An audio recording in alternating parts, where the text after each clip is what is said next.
आगे मई की नखर गोदिया में कुदलन हनुमान। आगे मई की नखर गोदिया में कुदलन हनुमान। आगे मई अंजना मई के गोदिया में कुदलन हनुमान।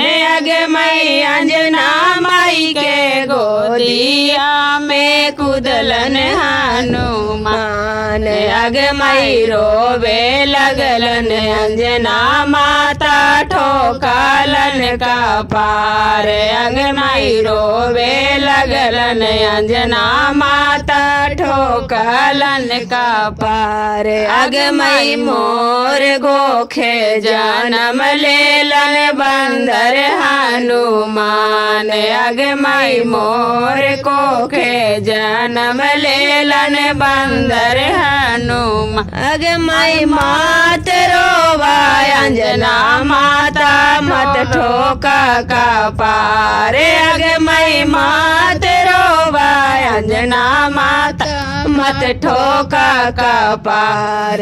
आगे मई राम जी के सेवा लागी ले लियो अवतार। आगे मई राम जी के सेवा लागी ले लियो अवतार। आगे मई देशे देशे झंडा लागी ले लियो अवतार। आगे मई देशे देशे झंडा लागी ले लियो अवतार।